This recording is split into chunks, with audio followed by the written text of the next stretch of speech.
Hello and welcome back to John and Letty's podcast. We have been talking about how to find your spouse, and today we're going to finish this topic. But before we finish, we want to talk about something that I think people are going to like, and it's a lot of fun, but it's still serious. So we're going to be talking about red flags when you are dating or when you are getting to know somebody that potentially could be your spouse. That's right. A lot of times we think about maybe someone as a perfect person, and nobody is perfect. Mm-hmm. But there's certain things that I think we should be on the lookout because it could cause problems in the future. For example, one of these things that I would consider a red flag is if you are dating someone and you notice that they are a selfish person. For this, you have to be observant, see what the person does, how do they act, how do they react. Why is selfishness such a problem? Because if you marry someone who's selfish, then you will spend all your time just serving them. Mm-hmm. And in marriage, it's not so much about taking, but it's about giving. And the whole point of, as God would have us to have a marriage is for you to give of yourself for others. A selfish person, all they could do is take. And there's never the fact that they don't, there isn't a back and forth. So that what that causes, it causes stress in a relationship. And eventually it could even cause a marriage to be destroyed. Yes, that's really important. But you said something there that caught my attention. And you said that when you're getting to know somebody, you need to be vigilant. Yes, you do. And a lot of the times when you're kind of in love and you're trying to get to know this person, you kind of become blind about those things, or you see something, but you don't want to see it. You don't want to see like it. This. And what we're talking about right now are those red flags that you want to see. This is why it's important to listen to something like this before you're emotionally attached, because then at that point, sometimes you're invested to the point that you don't want to cut things off, but the best thing that you could do if you find some of these behaviors is actually to cut this off.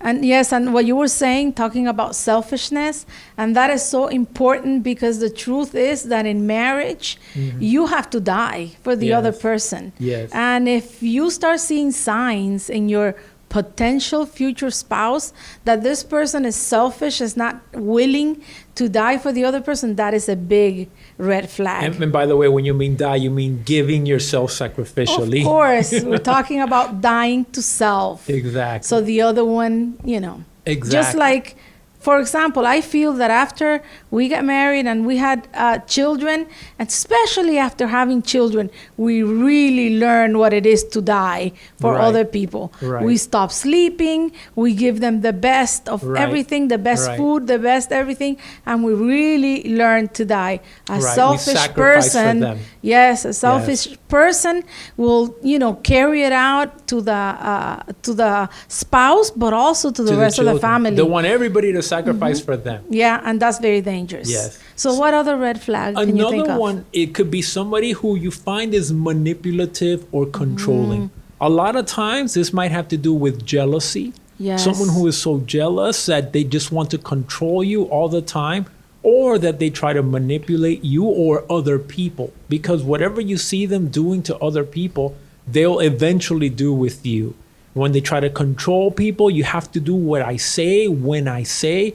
I mean, God never called anyone to slavery. It doesn't call marriage to be a slavery, even though it's a covenant relationship. Yes. It should be enjoyable. It should be something that you both receive fulfillment out of it. In fact, to the point that you feel better than being alone. So when you have someone who's controlling, that really is a very big red flag.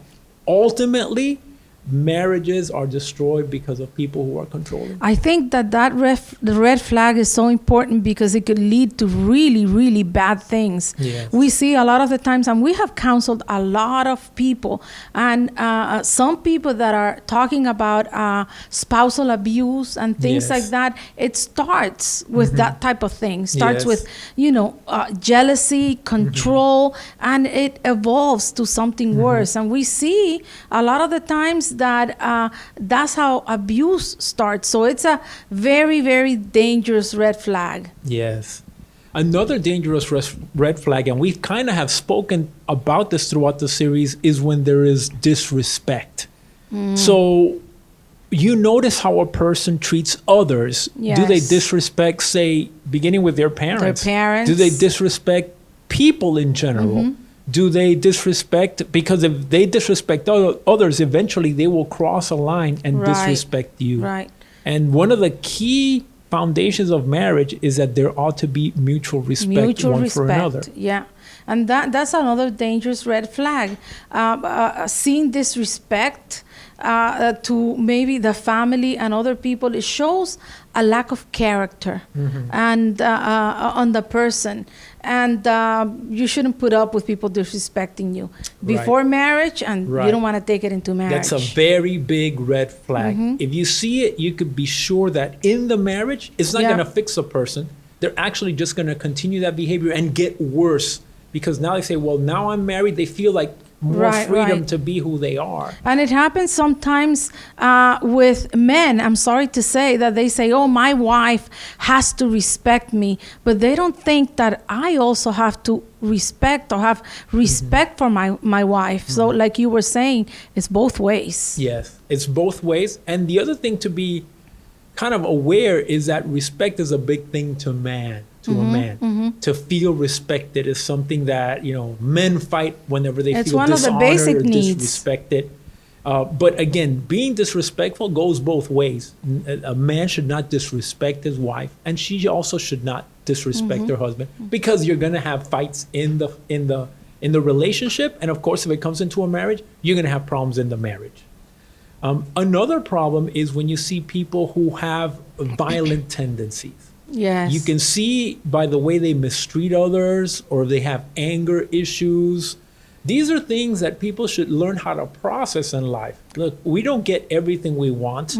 There are situations that are going to bother us, but part of growing up is to learn how to deal with these situations. I mean, there should never be a situation in marriage where people are throwing plates across and there's violence or there's hitting. That's something that is completely off. So I would say it would be a good idea for a couple that's getting to know each other, if they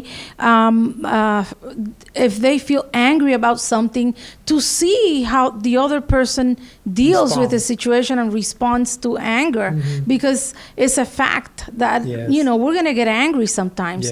There are things that are going to make us angry. How are we going to handle that? Are we going to be able to de-escalate a situation and find a resolution to the problem, or is this person a person that it's hard to de-escalate, and that in the contrary becomes more and more angry, that leads to hitting or something like that? It's a very, very big red flag. Right.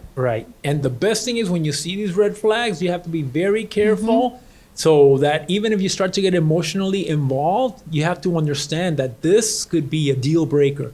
This could be something that, just because you get married doesn't mean the problem goes away. It can actually continue and get worse. And then, kind of connected to this is bullying behavior. So you can see, is this person bully others? Maybe at a moment they're not bullying you, but you watch them, how they mistreat others. So that mistreatment of others eventually can go into mistreating, your family members, mistreating other people, and eventually it can come to mistreating you. And we see that a lot of the times the people have a history in that area. It's not going to be the first time. Usually they have a history, whether it's bullying other people in school, or siblings or something like that, or maybe past relationships. So it's not something that starts just from one moment to the next. So that's why it's a red flag to take a look at and reconsider if you are dealing with a person like that. Yes.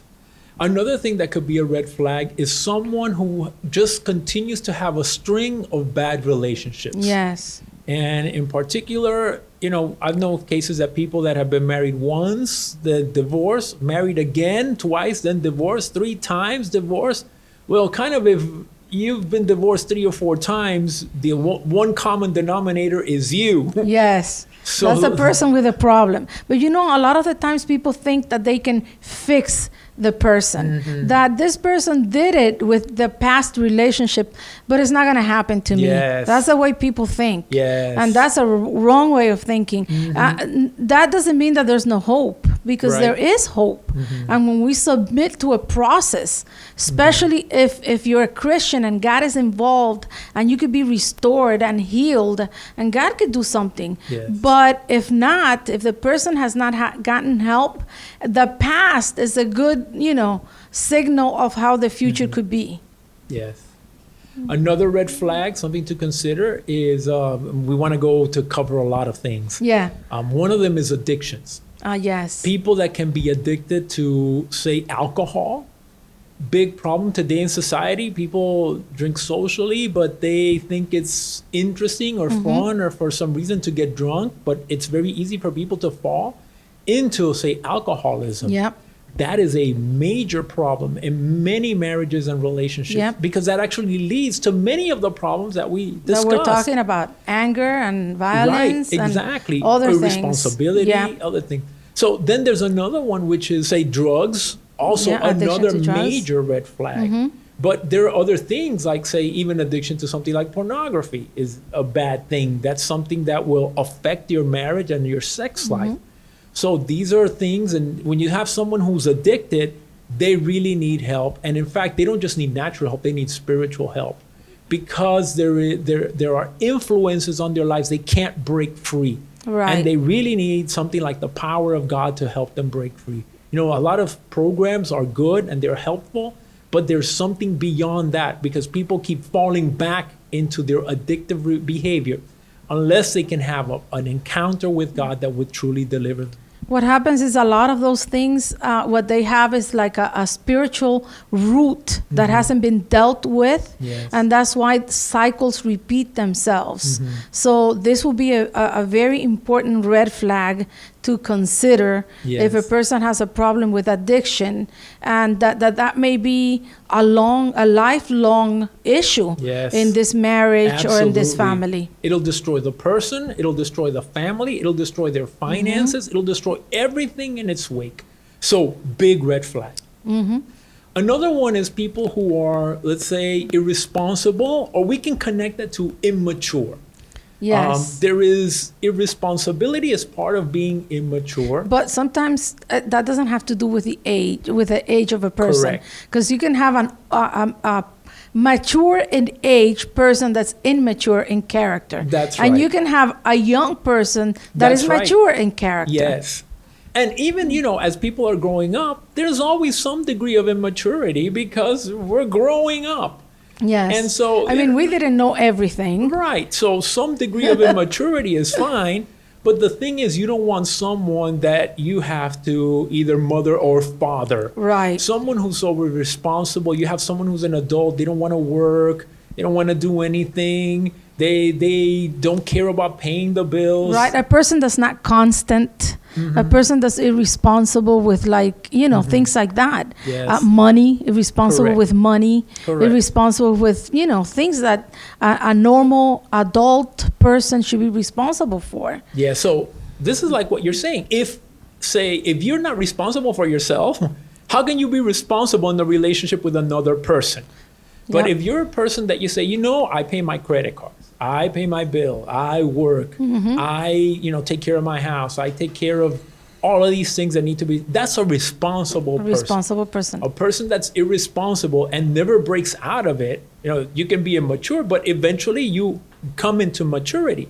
But if you stay irresponsible, then the other spouse is going to be dragging this person for the rest of their lives. Yeah, you're talking about a person that's not reliable. Right. And when you are in a marriage partnership, we have to lean on each other. And if you're dragging an irresponsible person, that's going to start to cause problems in the marriage. There's resentment that starts to build and issues in the marriage. And a person does not mature from one day to the next. Correct. It takes time. Yes. So if you're seeing that in a person that you're dating, that is a big red flag. Yes. I have actually counseled people that say, what do you think of this person? But this person has this issue, this issue, this issue. And I say, I don't think, I think you should give yourself more time to see what happens and reconsider, because there's things that take time.